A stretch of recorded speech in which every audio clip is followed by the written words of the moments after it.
आबिद मुझे बड़ी मुश्किल से मांगने वाले बच्चों और उन लोगों के हजूम से बचाकर गाड़ी की तरफ लेकर आया।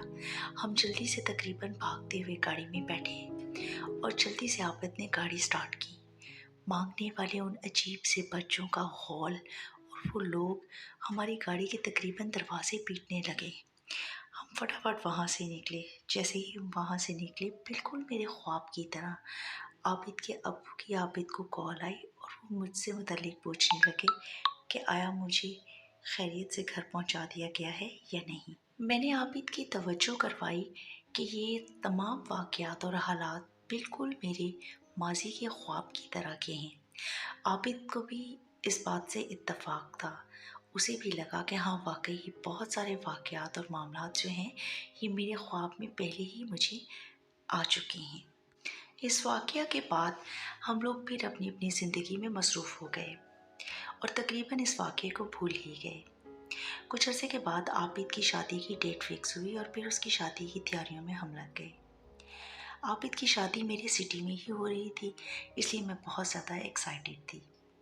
उसकी शादी की तैयारियों वगैरह में और बाकी मामलात में मैं बहुत बिज़ी थी। फिर आबिद की मेहंदी का दिन आ गया। आबिद की मेहंदी वाले दिन हम लोगों ने खूब मज़ा किया, तमाम फ्रेंड्स इकट्ठे थे, बहुत फ़न किया और काफ़ी लेट नाइट हम लोग फ्री हुए। हमेशा की तरह आबिद की ड्यूटी मुझे घर पहुंचाने पे लग गई। आबिद मुझे छोड़ने के लिए वापस आ रहा था कि अचानक से हमें एक आइडिया आया। पता नहीं क्यों, कहाँ से ये आइडिया हमारे दिमाग में आया कि हमें एडवेंचर के लिए आज से बहुत अरसा पहले जो हमने ख्वाब देखा था और उसके बाद जिस हम बस्ती में पहुंच गए थे, उधर जाके तो ज़रा विज़िट करते हैं। हम लोग वहाँ गए। गर्मियों का मौसम था। वहाँ पे हमने बाहर, गली के बाहर गाड़ी पार्क की। हम ठंडक को एंजॉय कर रहे थे और साथ में हमने कोक पी।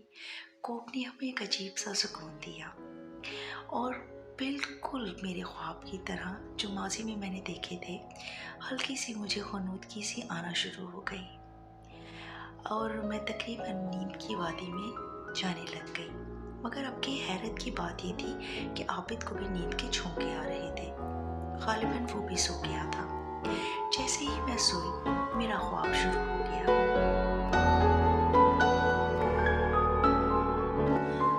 अब की मेरा ख्वाब ज़रा मुख्तलिफ था। मैंने ख्वाब में देखा कि अचानक से मेरी गाड़ी के दरवाजे को किसी ने हल्के से नॉक किया। जब मैंने देखा तो एक छोटा सा बच्चा तकरीबन 9 से 10 साल की उम्र का शीशे के साथ अजीब से अंदाज में चिपक के अंदर को देख रहा था। मैं घबरा गई। उस बच्चे की आंखों में अजीब सी वीरानी थी। मैंने उसको हाथ के इशारे से परे जाने को कहा।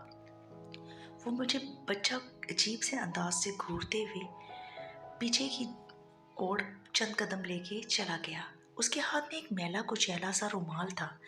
उसने उस रुमाल को अजीब से अंदाज में सूंघा और उसके चेहरे पे एक अजीब सी सरशारी थी जो अक्सर नशा करने से आती है।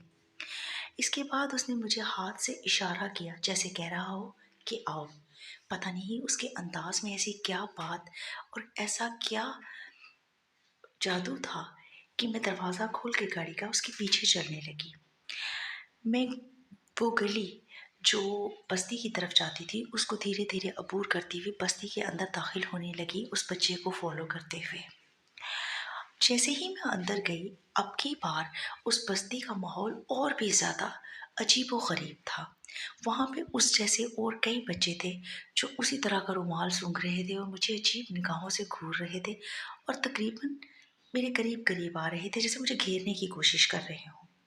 इसके अलावा मैंने एक और चीज़ नोटिस की कि बहुत सारी औरतें अपने घरों के दरवाज़ों पे खड़ी हैं। उनमें से ज़्यादातर कोई अजीब सा सफ़ेद रंग का पाउडर हाथ में लेके नाक के करीब लाके सूंघती थीं और कुछ स्मोकिंग कर रही थीं। ये सारी चीज़ें देख के एक चीज़ तो मैंने बखूबी जान ली कि ये बस्ती के लोग ज़्यादातर नशा करते हैं और शायद नशा बेचते भी हों। मैं अभी यही सोच रही थी और मैं आगे की तरफ बढ़ रही थी कि मुझे फिर वही नलका और वही दो औरतें नज़र आईं जो वहाँ पे औरतें नुमा चुड़ैलें नज़र आईं जो वहाँ पे कपड़े धो रही थीं। लेकिन मेरे पासी के ख्वाबों की तरह वो मुझे जैसे कि मैं उनसे उनकी नज़र बचा के निकल आती थी, ऐसा नहीं हुआ, बल्कि उनमें से एक चुड़ैल जिसने गुलाबी रंग का सलवार सूट पहना था, उसने मुझे अजीब नज़रों से घूरा और मुस्कुराई। उसकी मुस्कुराहट में न जाने क्या बात थी कि खौफ की लहर मेरे वजूद में सरियत कर गई और मैंने वहाँ से भागना शुरू कर दिया अपनी गाड़ी की तरफ। जैसे ही मैं अपनी गाड़ी तक पहुँची तो हैरत का झटका मुझे लगा।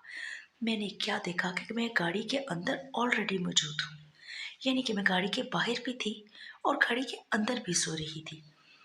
मैंने गाड़ी का दरवाज़ा खोलने की कोशिश की तो गाड़ी का दरवाज़ा अंदर से लॉक था। मुझे कुछ समझ नहीं आ रही थी कि मेरे साथ क्या हो रहा है। मैं अभी इसी कश्मकश में मुब्तला थी कि पुलिस की गाड़ी, एम्बुलेंस और 1122 वगैरह ये सब वहाँ पे पहुँच गए। और इसके बाद मैंने देखा कि उन लोगों ने गाड़ी के दरवाज़े किसी तरीके से खोला। आबिद भी बिल्कुल बेसुध पड़ा था।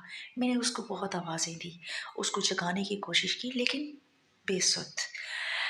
उसको, आबिद को और मुझे उन्होंने निकाल के एम्बुलेंस में शिफ्ट किया और हम हॉस्पिटल की तरफ रवाना हो गए।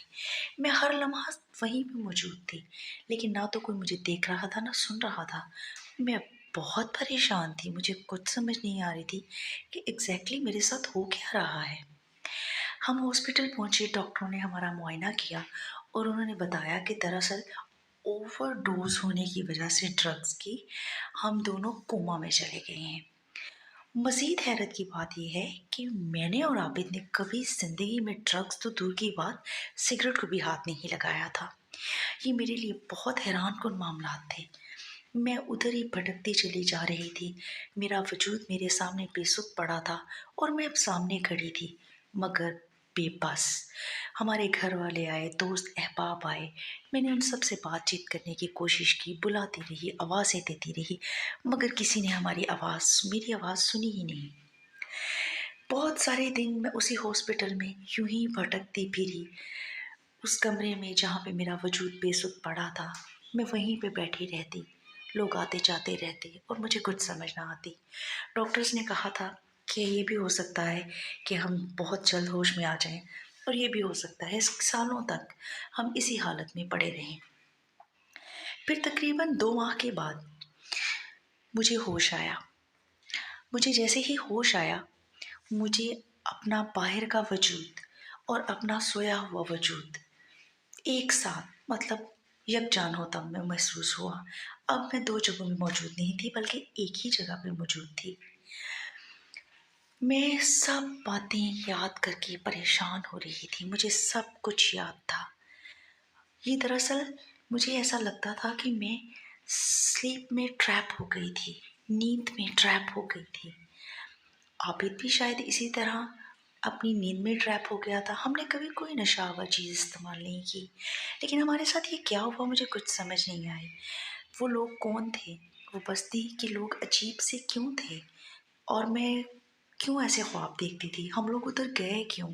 ये सारे वाक़यात हमारे साथ क्यों पेश आए? मुझे आज तक इसकी समझ नहीं आई। मैं किसी को बताती भी हूँ तो कोई यकीन नहीं करता।